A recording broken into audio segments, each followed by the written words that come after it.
La Somme théologique de saint Thomas d'Aquin, première partie, question 67, article 4. La production de la lumière est-elle convenablement placée au premier jour ? Nous disons que la chose sans laquelle le jour ne peut pas être devait sans doute être créée le premier jour. Or, le jour ne peut pas être sans la lumière.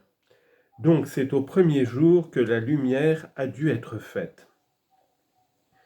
Résumé de l'argumentation.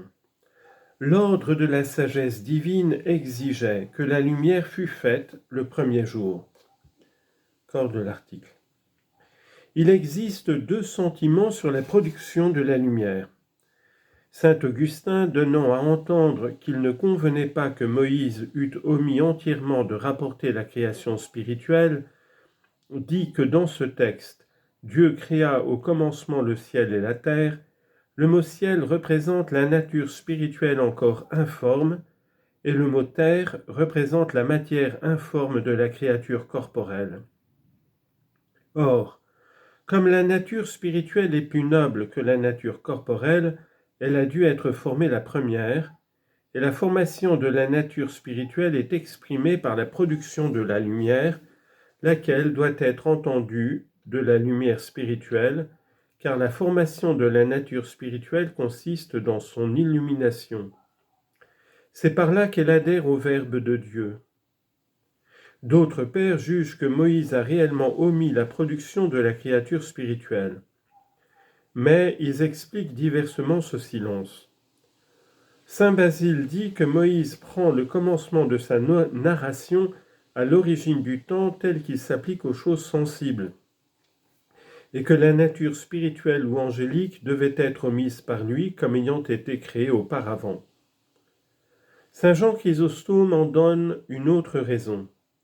C'est que Moïse parlait à un peuple grossier qui ne pouvait rien comprendre que les choses corporelles et qu'il voulait d'ailleurs détourner de l'idolâtrie. Et ce peuple eût trouvé une occasion d'idolâtrie dans la révélation des substances supérieures à toutes les créatures corporelles, substances qu'il n'aurait pas manqué de regarder comme des dieux, puisqu'il éprouvait une si grande propension à rendre les honneurs divins au soleil, à la lune et aux étoiles, superstition qui lui est défendue par le Deutéronome. Moïse, en parlant de la créature corporelle, avait posé sous plusieurs rapports la matière informe. Premièrement, quand il avait dit « la terre était informe et toute nue », puis encore dans ses autres paroles, « les ténèbres étaient sur la face de l'abîme ». Or il fallait que cet état informe des ténèbres fût écarté le premier par la production de la lumière, et cela pour deux raisons.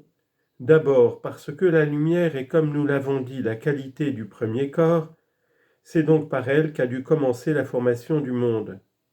Puis à cause de la généralité de la lumière, car c'est par elle que les corps inférieurs sont en rapport avec les corps supérieurs. Et de même que dans l'intelligence des choses on va du plus commun au moins commun, de même en est-il dans l'opération. Ainsi l'être vivant vient à l'existence avant l'animal, et l'animal avant l'homme, comme il est dit dans le livre de la génération des animaux. Il a donc fallu que dans l'ordre de la sagesse divine, parmi les œuvres de distinction, la lumière figurât la première comme étant la forme du premier corps et la qualité la plus générale. Saint Basile ajoute une troisième raison, c'est que toutes les autres œuvres sont manifestées par la lumière. On peut enfin ajouter une quatrième raison qui a été touchée dans les objections, c'est que le jour ne peut pas exister sans la lumière. Il a donc fallu que la lumière ait été faite au premier jour. Première objection. La lumière est une certaine qualité comme on vient de le dire. Or, une qualité étant un accident ne doit pas venir en premier lieu et n'est rationnellement qu'une conséquence. Ce n'est donc pas au premier jour qu'il faut placer la production de la lumière. Réponse. Dans l'opinion de ceux qui veulent que la matière informe ait précédé par le temps la matière formée, Il faut dire que la matière informe a été créée au commencement sous des formes substantielles et qu'ensuite elle a été formée dans des conditions accidentelles, parmi lesquelles la lumière occupe le premier rang. Deuxième objection. C'est au moyen de la lumière que la nuit est distinguée du jour. Or cela se fait par le soleil, qui n'est dit avoir été créé que le 4e jour. Donc ce n'est pas au premier jour que devait être placée la création de la lumière. Réponse. Quelques-uns pensent que la lumière fut d'abord une sorte de nuée lumineuse et que celle-ci revint à sa matière première après la création du soleil. Mais c'est là une chose qu'on ne saurait admettre, car l'Écriture pose au commencement de la Genèse l'institution de la nature qui a dû persister ensuite. Il n'est donc pas permis de dire qu'une chose faite à ce moment a cessé d'être plus tard. Aussi quelques-uns disent-ils que cette nuée lumineuse subsiste encore et qu'elle est unie au soleil de manière à ne pouvoir en être discernée. Mais dans cette opinion, cette nuée serait inutile, et il n'y a rien d'inutile dans les œuvres de Dieu.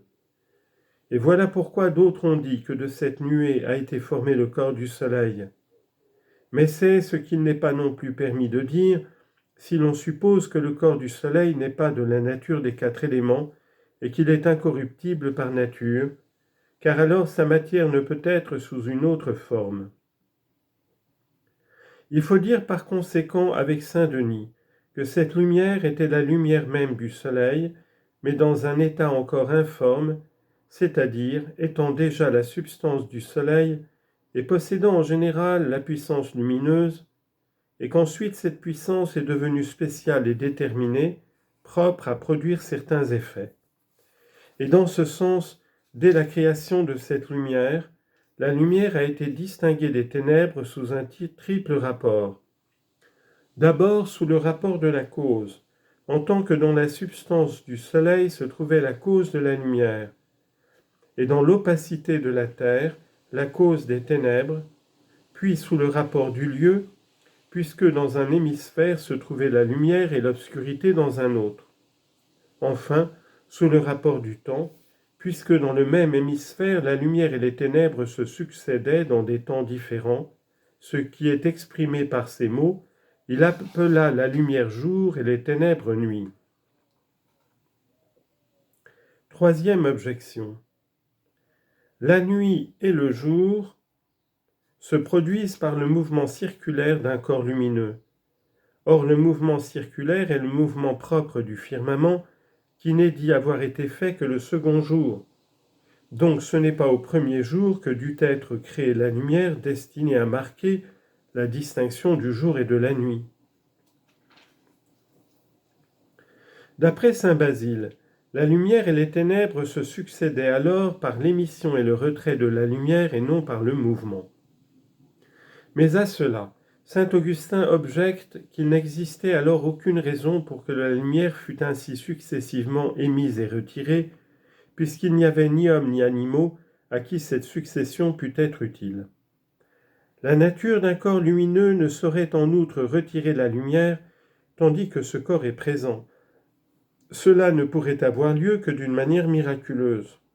Or, dans la première institution de la nature, il ne faut pas avoir recours au miracle.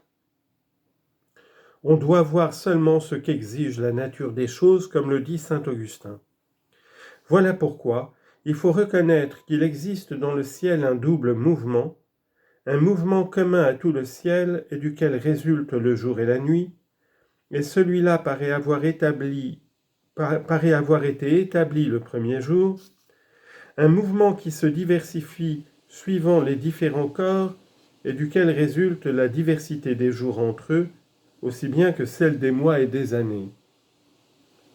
C'est pour cela qu'au premier jour se trouve seulement mentionnée la distinction du jour et de la nuit, laquelle est produite par le mouvement commun.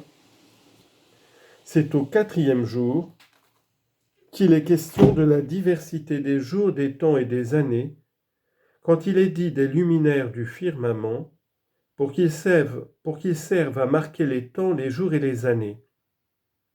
Cette diversité est produite par les mouvements propres. Quatrième objection. Si l'on dit qu'il faut entendre cela de la lumière spirituelle, nous répondrons que la lumière créée au premier jour est mise en opposition avec les ténèbres. Or, il n'y avait pas au commencement des ténèbres spirituelles, puisque les démons avaient eux-mêmes été bons à l'origine, ainsi que nous l'avons expliqué plus haut. Donc il ne fallait pas placer au premier jour la création de la lumière. Réponse. La matière informe n'ayant pas précédé par le temps, suivant saint Augustin, la matière formée, la production de la lumière signifie, dans cette opinion, la formation de la créature spirituelle, non de celle qui a été perfectionnée par la gloire, puisqu'elle n'a pas été créée avec cette gloire, comme nous l'avons dit ailleurs, mais de celle qui existait par la grâce avec laquelle elle fut créée. Or, par cette formation, la lumière se trouve encore séparée des ténèbres, c'est-à-dire d'une autre créature laissée dans un état informe. Si toute la créature a néanmoins été formée en même temps, la distinction n'a pas été faite par rapport à des ténèbres spirituelles déjà existantes, puisque le diable n'a pas été fait mauvais, elle l'a été par rapport à des ténèbres que Dieu prévoyait devoir exister.